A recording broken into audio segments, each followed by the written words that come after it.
Bonjour, j'associe la vidéo présente à une page que je titre « Argument d'établissement d'une télémédecine psy ». C'est un établissement qui met longtemps à s'installer, au point qu'on puisse se demander si ça vaut la peine d'y penser, et d'y penser plus longtemps. Donc ça en parle, l'histoire en parle depuis Platon, d'une certaine voix dans une caverne qui doublait les ombres. Et puis plus tard, par exemple, à d'autres grands carrefours, Kirchner au carrefour de l'hermétisme, après la Renaissance ou à la Renaissance, qui a écrit Oedipus Egyptianus, qui s'intéressait beaucoup au son et à la voix et aux empreintes et aux signes. Et évidemment, Freud, qui lui, il en oublie carrément son téléphone. Enfin, tout cela pour arriver à 1984, il y a donc 30 ans, où j'étais interviewé dans le magazine Psychologie Magazine.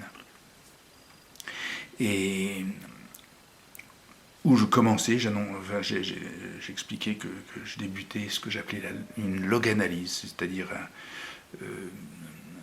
une tentative de faire de la psychanalyse par téléphone. C'est extraordinaire. Mais donc ça n'a pas donné grand-chose, c'était interdit, d'ailleurs la télémédecine en général est autorisée en France depuis simplement peu d'années, 5-6 ans au maximum, et on constate que même la cybernétique aujourd'hui résiste à cela. Alors, ça vaut la peine tout de même, on va faire un dernier essai, si on peut dire, une dernière tentative pour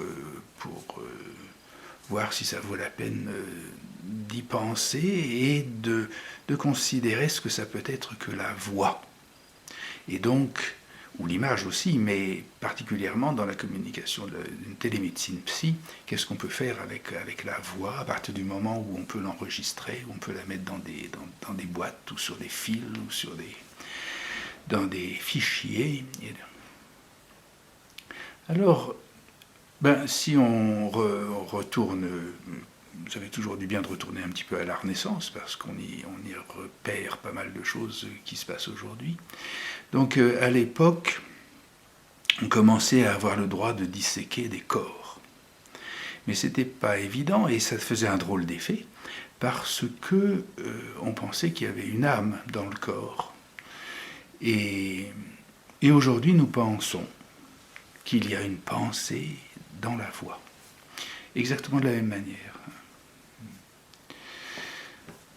Alors, bon, est-ce qu'on peut rapprocher ces deux états de fait? Oui, sans doute. Le corps était vassalisé au moment de la Renaissance, c'était ce qui était en question. Et aujourd'hui, la voix est propriétarisée. Elle est la voix ou le message, si on peut dire, est l'objet il est copyrightisé, copyright. Et donc, est-ce qu'on peut traiter, est-ce qu'on peut toucher à quelque chose qui appartient comme ça, qui est une telle propriété? Est-ce qu'on peut couper dans la voix et analyser la voix ou trouver l'anatomie du message? Alors voici quelques petites avancées où on en est, parce que la psychanalyse s'est arrêtée finalement sur comme la cybernétique, enfin tout ça est bloqué là en ce moment, on distribue des petites pilules, des cachets, et cachez-vous, ça va aller mieux, un autre cachet, et bon. La psychanalyse s'est arrêtée sur la remarque, l'observation que la voix était un objet partiel, si c'était un objet, partiel et pulsionnel. Alors on peut dessiner ça comme ça. Donc voici par exemple la voix. Alors qu'est-ce que La voix, elle vient de l'histoire, si elle a une anatomie et si c'est un objet, voilà, il vient surtout il vient de la gorge, du ventre, de la respiration, et c'est un message qui est réfléchi dans la gorge. Mais si cette personne se regarde, elle ne voit pas sa voix. C'est-à-dire que la voix est soustraite à la vue, si on peut dire. On peut dire. Et effectivement, c'est ce que ça veut dire lorsque l'on dit que cet objet partiel n'est pas spéculaire. Cependant, si effectivement, comme caché par un muret, caché par une boîte ce sur quoi se tient la tête, si cette voix cachée n'apparaît que par une réflexion qui ne se réfléchit pas dans le miroir, on retiendra que cette voix alors, qui est insaisissable comme ça, elle n'est qu'une empreinte. Et c'est soit l'empreinte on pourra dire d'un engramme. Cette voix qu'on adresse à un programme, et qui se retrouve là aussi cachée, mais comme les coordonnées postales de quelqu'un à qui on adresse la voix. On ne sait pas à qui, quand on spécule qu'il y aurait quelque chose d'objectif ou de saisissable. Mais avec ce petit modèle, ce schéma,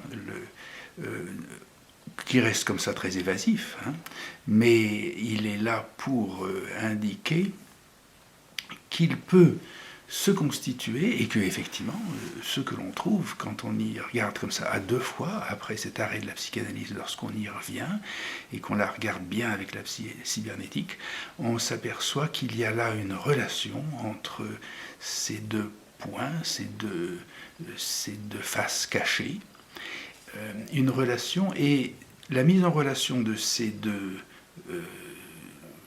places ou de ces deux repères de la voix, ces engrammes ou ces empreintes, ou cette distinction qui peut se faire selon ce schéma, la mise en relation entre ces deux places peut réaliser un soin. C'est là où une opération de soin peut s'opérer.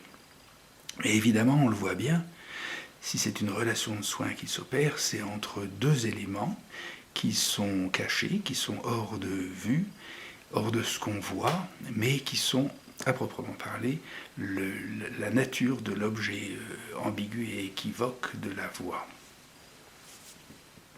J'espère que cela peut un peu aider et pourra surtout donner quelque force à l'argument de ce qu'on puisse utiliser la voix comme un objet et que l'on puisse l'opérer.